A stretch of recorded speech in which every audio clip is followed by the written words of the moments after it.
I have with me Dr. Donna Marks.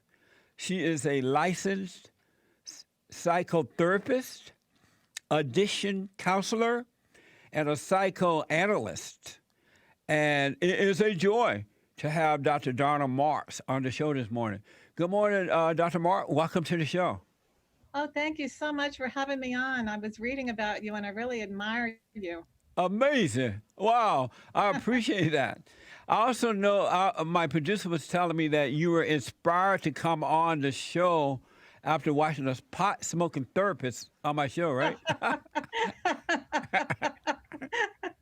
I loved listening to the interview and the way you just zoomed right in at truth, and he was not really able to defend himself.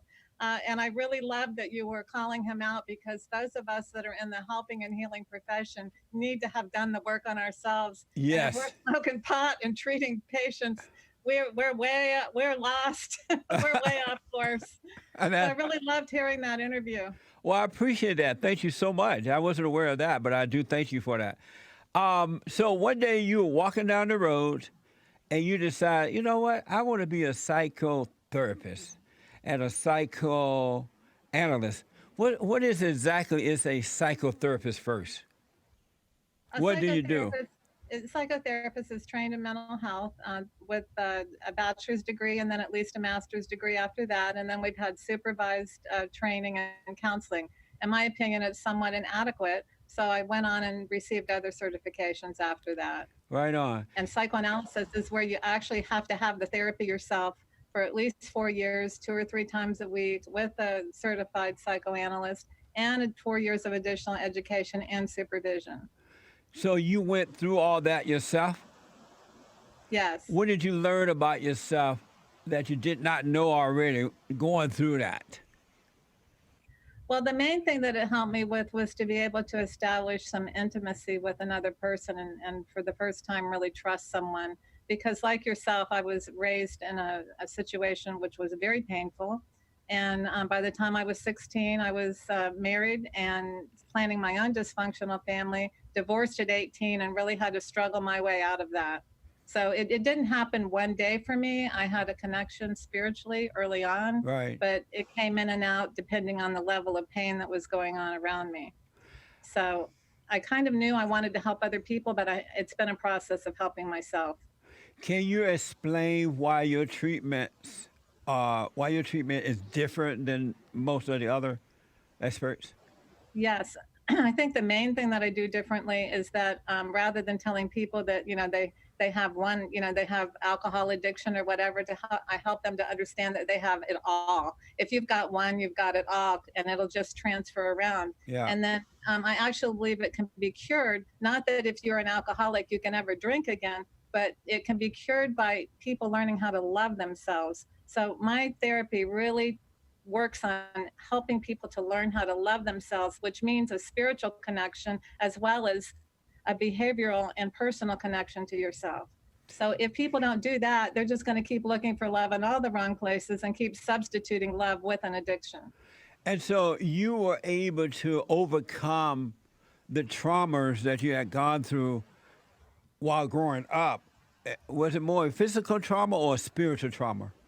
I don't think I was ever spiritually traumatized because I did hear a little voice inside of me that said it's not your fault. But I did have a lot of trauma in terms of there was abuse, emotional, physical, and I'd say sexual abuse. Not that I was blessed because that voice said don't cooperate, so I didn't. But nevertheless, it was very painful that somebody that I loved and trusted would be that way. And he was an alcoholic, and so he was very loving and normal when he was sober, but then when he drank, this monster came out, and it was very troubling and very damaging. How does you say you learn to love yourself? How does one love themselves? Well, they have to start off at the very beginning. So when a child, from the moment of conception, two people coming together that really love each other and choose to bring a life into the world, that would be the first thing. Of course, that's going way back before now, but ideally, that's how it happens.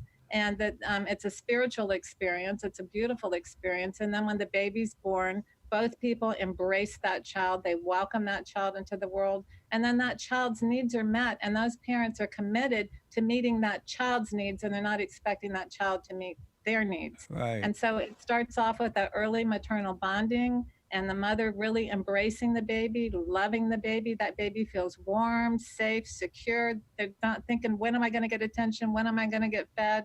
Both parents are committed to the well-being of the child. And then there's different stages of development that are really important in terms of the child feeling secure and also the child being encouraged to develop their own interests and their own independence. And those needs are fostered as well, so that by the time they're a teenager, you have a whole human being. You don't have a human being with holes in it. I think there was a reference on one of your articles about that online, that the person is born to come here and love and Yeah. share love and receive love and to connect. There's no separation. There's only that we're all children of God, okay? And so we're here to share and receive that love and to play and have a good time and to rejoice in that. But children who are lacking in their needs being met, and I don't like to blame parents. I think it's intergenerational, but we can do better. So we need to learn those elements of raising a child with self-love so that the first time someone says, hey, you want to do this drug? That kid's like, why would you want to do that? Right. Yeah, because they don't feel the need to fill that invisible hole of emptiness. They are full of self-love. Are you a Christian? I would say I am a Christian, but I've studied a lot of different religions, and I'm really committed to the Creator and the truth of that. But when I go to church, I go to Christian church. I have noticed that, if not all, most, not all, not all, not all, not all, no, but most children are traumatized by the mother and not the father. It's the mother. Why? Do you agree with that? I don't think so. You don't think that it's the mothers that are traumatizing the children? I think that the mother should be the protector if the father is traumatizing. But, there's abuse from both parents. There's, more sexual abuse by fathers than by mothers, although mothers are sexual abusers also. And I think that it's not so much the abuse, and I get your point in terms of the mother. It's not so much the abuse. If the mother can't step in and help that child to heal those traumas and wounds, then she certainly would be the target of being the abuser. But I don't think that a mother is abusing children more than a father. The mother, and again, not all, not all, not all, not all, but it's the mother who traumatized the kids spiritually, and that most of the mothers are angry while growing up. Their mother kept them away from their father, turned them away from the father toward her. And anytime the mothers turn the kids toward her, it becomes a spiritual trauma, because women don't have love to give. They are receivers of love. God in Christ, Christ in man, man over woman, woman over children. So Right. when the mothers turn the children toward her, she turned them away from God. And the kids become angry, and they become just like the mother. You become like what you hate, right? Yeah, But instead of the mothers admitting that, they say, oh, your father was an alcoholic. Your father was sexual abuse or something they make up. Oh, your father was this. Rather than saying, you know what? Your father was turned away from his father, and he ended up marrying his mother. Because most men marry their mothers. And he Yes. couldn't handle me. That's why he became the boy. And he couldn't handle me because he could never handle his mother. So he ended up leaving, right? If the mother would admit that it's their fault and not the father's fault, the kids would recover quicker or sooner rather than later. I think it's really important that children see both parents in the place of loving and a loving light. Right. When the mother tries to take a child away from the father, she's not serving the child's best interest. So she could say, your father, like me, we have faults. We're not perfect, but he loves you, and I want you to have a relationship with him, and we will work on whatever problems exist. Yeah. It's never a good idea for a mother to separate her children from the father. But they The always father has do a it. very important role. They always do it. The first thing they do, because they are angry at the father, They use the child as a they turn the kids away from the father right away, and they The play. child is used as a weapon. and the woman played victim, and now the kids feel sorry for the mother, not realize it was her fault. Yeah, this is really sad because a child has two parents. And I noticed earlier you were talking about abortion. Yes. And one of the things that troubles me very deeply is that fathers have no say in that human life whatsoever. He perhaps would like to have that child and raise that child. So even like going back to again conception, when both people do decide to have sex in such a way that they may have a child, and maybe perhaps she doesn't want the responsibility, but maybe he does. And it's really important that the father who wants to participate is allowed to do that. And since the child is 50-50, no way around it. The mother didn't 100% create Right. that child has both parts in the child, and the child needs to see both parents in a loving light. Otherwise, your father's bad, then that child feels they're partly bad too. And that does not serve the best interests of the child. That starts poking those holes in and creating that void that I talk about, Yeah, which is when the creation of mother addiction. say that to the children, she's causing them to resent the father Absolutely. with her resentment, because Yes. fathers love their children, they want to be with their children, and they just can't handle the mother, and so the mother doesn't tell the truth, so the kids think that the father left them when they really leave the mother. I want you to respond to ABC News. There's a new research shedding light on uh, sex abuse committed by mothers against their sons. The Australian Bureau of Statistics 2005 Personal Safety Survey estimated about 4,800 Australian males has been sexually abused by their mothers or stepmothers before the age of 15, compared to 3,200 cases where the father did it. Um, what do you say about that? I haven't seen the report. I think that it's a lot more common than we It realize. is. Absolutely. Sexual abuse isn't just necessarily physical contact. It's when for example, let's take the mother treats the son as if he's her partner. It may just be psychologically that she's putting Yes. him in that role. What do you think about this? And what do you think about that? Or he's escorting her to all the different events that she goes to. He's the stand in for the father, and that is abusive. And again, the mother is to serve the child's best interest. The child is not to serve at the pleasure of the mother. The child is in the stage of development and needs an adult to guide them and direct them, not to be a surrogate parent for that adult. Yeah, the mothers turn them into their husbands and everything. And when Yes. the kids become adults, they try to go off and live their lives, but the mother makes sure they stay right around her. Move down the street, move on across the road there. And if the kids were to move to West Hill, all of a sudden the mother have a reason to move to West Hill. She has a, oh, I gotta move. I love West Hill, and here she come.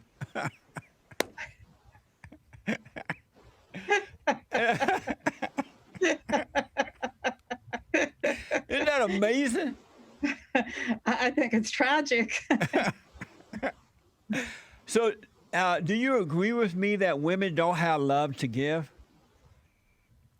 Well, if that type of woman who needs her son to fill in as her surrogate partner, she would be certainly lacking in self love and the ability to love her son in a healthy way. She's thinking of herself.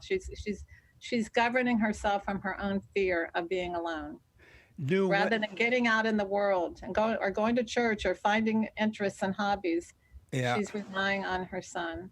Do women have love? Period. Of course, Where do they get it from? from the same place that the men get it, Where's from that? the divine spirit from within. But if a woman didn't grow up with a father who was guided by God's love, and and let's say the girl didn't grow up with a father who did that, who had that kind of love, and so the wife, it means that the wife won't have that kind of love either. That's why they end up destroying the children. How can women, if a woman is married and she's not getting the love from her father, I mean her husband, how can she have love? If a woman is married and she's not getting love from her husband, she can get love. That's like saying, how can a person get love if they've been relying on addiction? I mean, you get love by being love. You get love by removing whatever blocks inside of you that are preventing your heart from being open. You get love by connecting spiritually. You get love by doing what you're doing, getting out and helping other people in the world and having a purpose. You get love from being kind to your partner, even if you don't like some of the things about them. You get love by being loved because that's what we are. Now, if But someone's disconnected from that, then they have to be willing. As you said in one of your pieces on the internet, you can't make someone want to be something. They have to want it themselves. can a married woman get love without loving her husband? I don't see how I would say that that would be some kind of a disconnect from within herself. That if she's married and she's withholding love from herself, her husband, she's withholding it, period. So she can't, I don't see how she can be manifesting love. If a person has not been born again of God, because you're born into sin, as they say. You're born into families that are all screwed up, right? The mother's in charge, the father's weak, the family's screwed up. If a I agree person with is, that completely. yeah, and if a person is not born again, is it possible to get love from God without being born again? I would agree that if someone isn't spiritually connected, they're probably going through emotions and Yeah, they may be feeling feelings, but the love, I think, and the respect that you're talking about it, which is completely committed to another person's well-being and completely committed to growth together and completely committed to raising a healthy child and having a healthy family. I think you have to be spiritually connected because there's just too many distractions and there's too many alternatives. yeah. Do you agree that all people are not God's people? They're not of God. God created them, but they are not his children. Well, I think that's because they choose not to be. Well, I don't know if they don't choose not to be. They were traumatized in the homes most of the time, and they don't ever. Some people that never really examine themselves so they can overcome the spiritual trauma. Exactly, but that's the choice to examine yourself.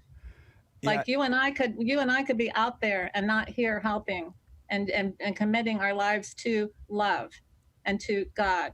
We could be doing what other people are doing, but we decided not to do that and to do what it takes to be able to be someone who could help others. yeah. So Well, that is a choice. I think we're all God's children. Yes, some people go through severe trauma, and yet they use that trauma to help others because if you haven't been through it, you really don't understand like somebody else. And so when you have been through it and you have recovered from whatever trauma you've been through, and you use those experiences to help others, that is one form of love. but we're not all God's children if we have not been born again of God, right? I'm not sure what you mean by that. The I'm people, saying every baby is born perfect. right? But Every then, baby is God's child. Then ri- that child gets lost, like the prodigal son. But I don't know that God didn't still consider the prodigal son his child. He just saw that child as lost. And God doesn't make us do anything. We have the free will and the free choice. but So we do until it through you our love. overcome that, though, Satan is your daddy. That's why God said that Satan is your daddy, right? Children of Satan until you're born again of Him. Yes. And that's why people are unhappy because they and all kind of stuff because now they are guided by the wrong spirit. But I want to ask you And the this. wrong spirit I would call addiction. They are guided by their addictions, which But that's what I would call evil or Satan. oh, I see. They're substituting all these things for the love of the Father. Yeah, they're looking for the love of the Father, but they're guided by Satan, and they use drugs and things to try to feel better, rather than looking at themselves and overcoming. But They let me, use everything. They use everything. They use people. They use yeah, food. They use sex. They use pornography. They use digital. They use politics. They use everything to avoid feeling and feeling a connection. They work, they do this, they do that, everything but feeling the love that they are and sharing and receiving that with other people. is love a feeling? I think it's a feeling, but it's also a state of being, of radiance and joy and caring and Yeah. happiness. I want and to those add. are all feelings. I want to squeeze in. Could you take at least one call? I have a caller for you. Of course. Mateo I'd is be out. honored. Oh, good. Mateo. Oh, hold on, Mateo. Let me just ask you this, Doc. Um, why? And I've heard over the last 30 years, over and over and over again, there are a bunch of people who have gone to therapists and counselors, and they those people end up putting them on medication for little children, medication for adults, and now they're addicted to drugs. Why do therapists give them medication rather than showing them how to overcome spiritually? I talk about that in the first chapter of the book that I wrote, Exit the Maze, One Addiction, One Cause, One Cure, and why treatment doesn't fail. Because we are again, pills are another addiction. And Yeah, it's that quick fix, get the quick fix. Don't really examine yourself. Don't heal what causes you to feel anxious or depressed. Get the quick fix. And so it's become an all consuming, and not just in the United States, globally, the pill business is just taken over. And I feel that's why I say that it's, we talk about health care, and that, heart attack and cancer, diabetes too, stroke, kidney failure, these things are almost always because of addiction, of abusing the body with yeah, foods, toxins, drugs, alcohol, nicotine, unhealthy fats. All of these things create the symptoms, yeah. but the real problem is addiction. And so until we start to love ourselves, that which means treating our bodies as a sacred temple, then we're going to continue to die of addiction. And instead, we're calling it depression, anxiety, heart attack, stroke. All the mental health and physical uh, diseases are mostly related to addiction. So Now, I have do the therapists know that they are doing this to addict them so they make the money off the people, or are they unaware of what they're doing because of what they've been taught? Well, I think in some cases that it's usually psychiatrists or nurses that are prescribing medications, Right. and therapists refer their patients to a psychiatrist. And sometimes people are so whacked out they need temporary medication until they can be stabilized enough to get connected to themselves.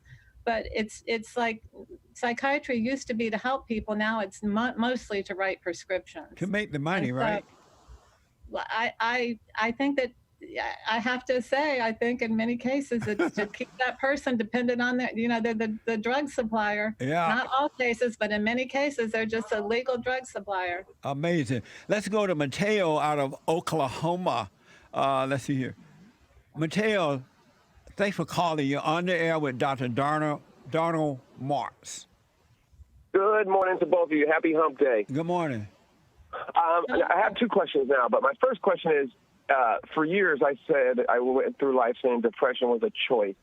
And then my doctor, I told him that, and he told me that everybody through life, if things happen to you and different endorphins get released into you. So if something happens that you don't like, sometimes a depression endorphin gets released in you.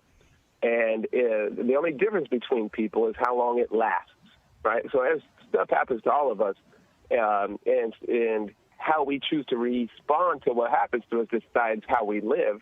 So my question is, because some people also have chemical imbalances, right?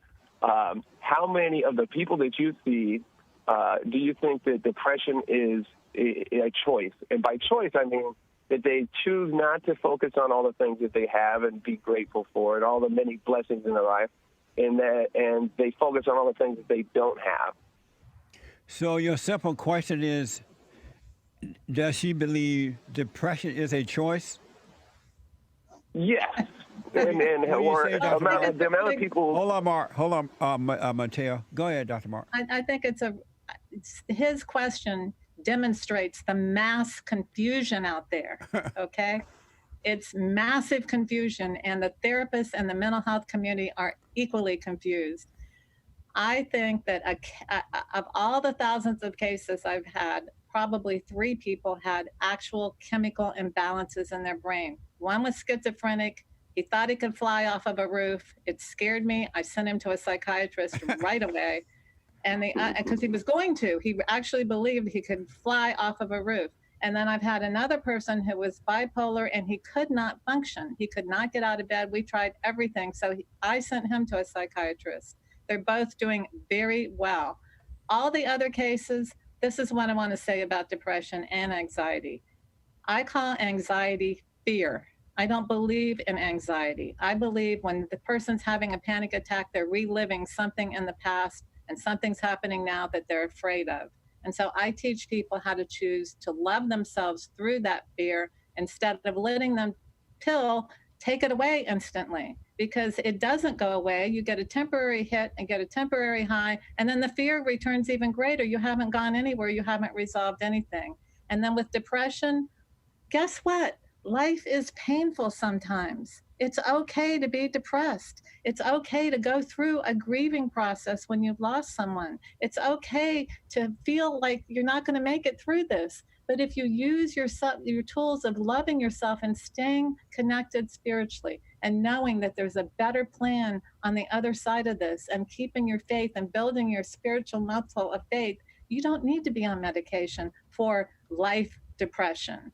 And we're all going to go through depression at some times. What we need is to be able to get the support to help us through that. And that's where the community is so important. And if someone is going to a therapist, the therapist says it's okay for you to be depressed. It's okay to cry. It's okay to feel these feelings. Get them out. Man, get them out. Don't tell yourself you just need to trust. You just need to think more positive. It doesn't work. You're sad. Cry. Amazing. My audio engineer, Joel, has a question for you. Okay. Joel. Yeah, how would you say, hi, how's it going? That's Joel, my Wonderful. audio engineer. He black. how did, I would have never known. No, I'm white. he, I'm white, but you know what? We're all the kids of the playground here. well, he's 30% white. How do you know it's not 29.95? I guess I don't. But my question is, could you told the caller that you use the tool to love yourself. You use the tool to love yourself so you're not depressed. How would you say you use your tool to love yourself? How would you use that tool? So the same way that you would, if you got hit by a car and your leg was broken, you don't get up and start running right away on a car. You know, if you get hit by the car, you allow that wound to heal. And when life gives you a big blow and your emotional state has been broken temporarily, loving yourself would mean, number one, acknowledging I'm hurting, I'm in pain, sharing that pain with someone who can support you through it and give you some comfort, using your prayer and using your church if you're involved in one, or whatever spiritual connection you have, using that community to get through it, doing some journaling, allowing yourself to wrap yourself in a nice warm blanket and feel things and cry. Do some journaling to get it out. And if those things aren't, what I tell people is like, you're 100% in pain the first day, 95% in pain the second day, 90% the third, if you're doing these things to allow yourself to heal. So you would nurture yourself. And those are just some of the techniques, but Amazing. Thank you. Appreciate kind it. of leaning into it. Yes. Dr. Mark, do you have anger? I have had anger. Yes. It still flares up every once in a while, but I believe that all anger is a cover up for fear. Why don't you overcome your anger completely so you would never have to deal with it? To recognize that there is never anything to fear if I'm aligned with my Holy Spirit. So why don't you overcome your anger, period? So Practice. I'm sorry? It's practice. I don't know what tomorrow's going to bring for me or the next moment, but in 30 years, I've not experienced depression, anxiety, worry, or any of that stuff at all.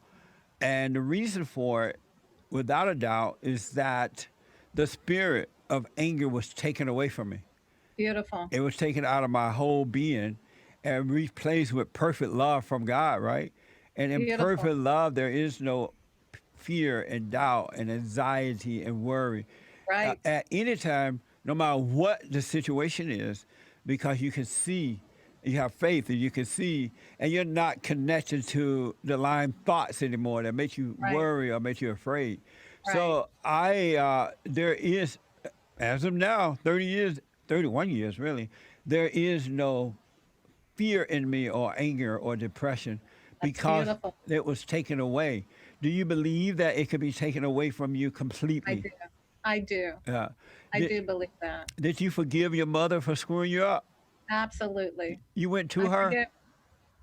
I love my mother. Did you go to her and say, hey, mother, I'm sorry for hating you, for screwing up my life?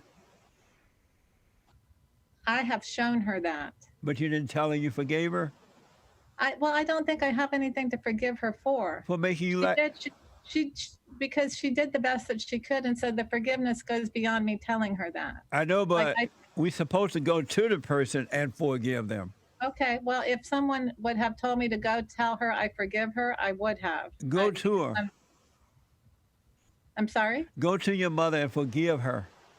I have forgiven her, but I'll be happy to tell her that.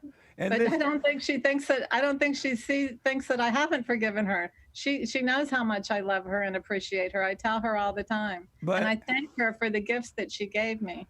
I would recommend you go to her and say, hey, mama, I'm sorry for resenting you, for recreating me in your image. I realize now that you couldn't help yourself, and I'm sorry for holding it against you. Your life would change. You would never know anger again. Okay. Would you try that? Let me know what happens. Okay. How about your father? Have you forgiven him? Well, yes, I have, but my father is dead and my stepfather is deceased also. Oh, okay. Well, just realize they couldn't help it. Dr. Donna But Mark. I could still say it. I could still say it and Yeah. ask the Holy Spirit to deliver the message. Yeah, when you get to know yourself and realize you can't help yourself, it causes you to know that they can help themselves, and that would cause you to forgive them. Oh, absolutely. But if you go to your mother, because the hardest person in the world for adults to face is their mother, Yes. because they don't know how she's going to overreact. Right. They don't want to hurt their feelings. So if you go to your mother, it will free you up from your mother. Yes. Dr. Donna Mark, how can people get your book? They can order it on Amazon. Exit the Maze: One Addiction, One Cause, One Cure. Amazing. Thank you And so also, I would just like to add from what you just said. As a mother, like I have 3 children, and I certainly didn't do it perfect with them. I made lots of mistakes. But as a mother, we can go to our children too Yes. and tell them how much we love them, and that when we were unkind or abusive, it had nothing to do with them. It was our own wounds that were coming out wrong. Yeah. And say, please, ask for that forgiveness as mothers. But most could be- mothers won't do that because they have a big ego, and it's hard for them to go and say, "Hey, kids, I was wrong. I screwed your life up. I'm sorry." They won't do it because of their ego, and they love the control they have over the children. Right. But like you said earlier, this is for people who want to have love in their lives and Yes. who want to have a family and who want to be aligned on their spiritual path. Absolutely. So those of your listeners that do want that, it's a beautiful thing to go to your children and say, I'm sorry I was angry. I'm sorry I hit you. I'm sorry I wasn't there for you. I'm sorry I missed that important event. And I'm Yes. Donna, Dr. Donna, thank you so much. My daughter wants to say hi to you real quick. She's right here. Oh, hey, daughter. How are I love you? my mom and I forgive her, and she did the best she could. What did you resent her about at first? What did I resent? Yeah. My mom's done a lot of work, but she struggled with her own addictions, even Yeah. though she wasn't drinking or drugging. Relationships would a lot of times be a priority in the household, Yeah. and just work, especially workaholism, I think really was the most toxic thing in our family environment because it Yeah. was a constant thing rather than spending time with us or creating priorities. And you forgave her for that? Yeah, of course. Because if you don't forgive your mom, you're attacking yourself because Yeah. you are your parents. So if I have anger for my creators, then I have anger towards myself. The same with God. If I have anger towards God, I can't love myself. And so are you close to your father? He's not alive. Were you close to him before he expired? No, I think that my dad was really emotionally shut down. So we didn't really get to build that type of emotional connection, but I always admired him. And when you say emotionally shut down, what do you mean? Well, I think especially today, like men aren't really given the opportunity to like express feelings, or even being intimate or close with kids can feel scary. So like he didn't sit me on his lap or really like tell me like how beautiful I was, or like talk to me. He was kind of just an observer, and like he was present, but he wasn't connected. Did he help you? He didn't help you deal with your mother? Kind of stand between you and your mother so she couldn't screw up your life? I don't think my mom screwed up my life, though. I think that I think the wounds that we experience, they make us deeper and more, they give us more depth and the ability to connect and help more people. But no, my dad was like beta. Her father adored her, but he couldn't demonstrate it. Well, But he thought that she was the sun and the moon and the stars. Well, that's because men are not emotional. Any man that has emotion is a woman. He becomes like his mother. You have emotions. No, You I have mean, lots of emotions. there's a time for laughter. There's a time for crying. Right. There's a time for that. But Yeah. men are not emotional. They're logical, and that's Right. why when they get Rational, yes, I agree. that's Yes. why when they get married, they protect the wife and children from evil Right. by being Right. logical. Yes. Yes. Right on. I heard one of your excerpts on that whole topic too, and you're absolutely right. The whole family has become very dysfunctional, and men are like women, and women are like men, and it's Yeah. way off course. Yeah. Amazing. Well, thank Yeah. you for letting me meet your daughter. That's amazing. Oh, she's so great. She's a superstar. Amazing. Is she married?